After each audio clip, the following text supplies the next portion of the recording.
तो hello everyone, good morning my traders family. I hope आप लोग बहुत ही ज़्यादा बढ़िया होंगे। तो यार आज की न्यू ट्रेडिंग एनालिसिस वीडियो में भाई बहुत ही ज़्यादा इंपॉर्टेंट बात करने वाला हूँ। तो सबसे पहले यार वीडियो पे आ गए हो तो कंटिन्यूली बने रहना और वीडियो को छोड़ के बिल्कुल भी मत जाना। उससे पहले अगर आप लोग को ये ट्रेडिंग वीडियो पसंद आती है तो चैनल को सब्सक्राइब करके वीडियो को लाइक करना बिल्कुल भी ना भूले। तो दोस्तों आज की जो हम गोल्ड CFD मार्केट की बात करेंगे, जैसे कि पहले मैंने पिछली वीडियो में आप लोगों को ये सारी चीज़ें बता रखी हैं कि भाई गोल्ड ट्रेडिंग मार्केट के अंदर अगर मूवमेंट चेंज होता है तो आपको ट्रेड किस तरीके से लेनी है, मतलब मेरे कहने का कि आपको अपना प्रॉफिट कैसे निकालना है। तो उसी टॉपिक पे हम फिर आज बात करेंगे एनालिसिस वीडियो के साथ साथ। तो वही चीज़ मेन टॉपिक हमारा होने वाला है कि हमारा प्रॉफिट एक्चुअली में कैसे निकलेगा। भाई होता क्या है, लक बाई चांसेस की वजह से कि हमें पैटर्न समझ में नहीं आते और पैटर्न का जो मूवमेंट होता है वो एक्चुअली में कब चेंज हो जाता है वो भी हमें समझ में नहीं आता। लेकिन आज की हम ट्रेड के अनुसार आज 14 तारीख है और 14 तारीख के हिसाब से आज जो गोल्ड की मार्केट होने वाली है उस मार्केट को हम एनालाइज करने वाले हैं। लेकिन यहाँ पे बेसिकली काफ़ी रूलों को हमें फॉलो करना होगा, जैसे delta square mode, access point power and default access point.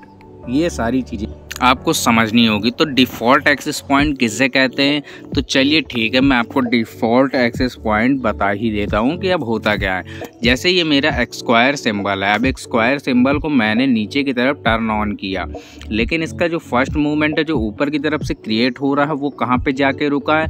अगर आप उसको ध्यान से देखेंगे तो ये मार्केट का जहाँ सेल ऑप्शन दिखाई दे रहा है उस जगह पर रुका है।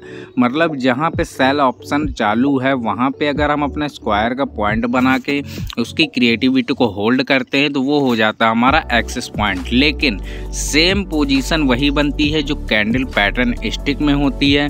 अब कैंडल पैटर्न स्टिक में क्या प्रायोरिटी होती है भाई वो भी समझ लेते हैं। कैंडल पैटर्न स्टिक में होती है, जैसे कि हमारा कैंडल पैटर्न जब बनता है तो उसका एक सपोर्ट पॉइंट होता है और एक रेजिस्टेंस पॉइंट होता है। तो resistance point same square pinch में भी काम करता है और ये स्ट्रेटेजी दोनों के लिए अप्लाई की जा सकती है। स्क्वायर पे अंदर आपको जो ट्रेडिंग व्यू की लाइनें हैं वो बहुत ही एग्जैक्टली सीन हो जाएंगी और मार्केट की जो बेसमेंट है वो भी सीन हो जाएगी। लेकिन बेसमेंट को हम लोग कैप्चर करके चलेंगे अगर प्रॉफिट हमें बनाना है। भाई देखो सीधे से बात फंडा समझो कि कोई भी ट्रेंड लाइन हो, ट्रेंड लाइन को एक्चुअली में कैप्चर करने के लिए हमें उसके बेसमेंट को समझना बहुत ही ज़्यादा ज़रूरी होता है और बेसमेंट को अगर आप लोग समझ गए तो भाई प्रॉफिट अच्छा खासा निकाल ले जाओगे। बेसमेंट से ही सब कुछ हो जाता है भाई। मतलब एक ट्रेडर की जो फॉल्ट होती है वो बेसमेंट के ही से ज़रिए होती है। अगर आपको सपोर्ट नहीं समझ में आ रहा और रेजिस्टेंस नहीं समझ में आ रहा तो उसके जो बीच का गैप अप बनने वाला है और जो होल्ड लाइन रहने वाली है, होल्ड लाइन के अंदर भी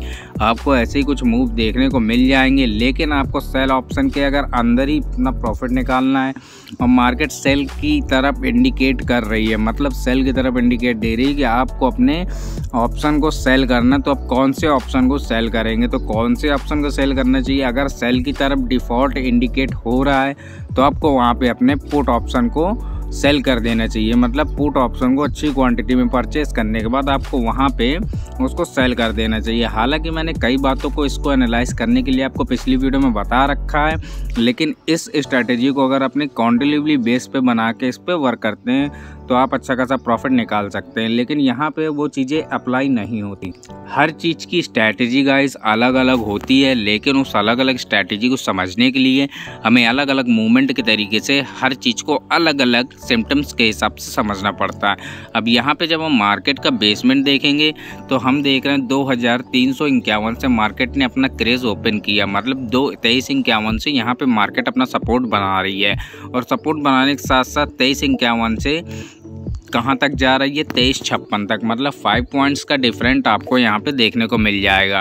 अब हम अपने पैटर्न चार्ट को उठा के यहाँ से यहाँ पे को सेट कर लेते हैं। यहाँ पे हमारा जब चार्ट पैटर्न सेट हो गया, अब यहाँ पे हम इसको थोड़ी सी स्क्रॉल आउट करते हैं। स्क्रॉल आउट करने के बाद यहाँ पे हमारे जो ऑप्शन बाइंग के ऑप्शन है यहाँ पे कुछ ज़्यादा इंडिकेट नहीं हो रहा और एक ही ऑप्शन हमें सेल करने को दिखा रहा है।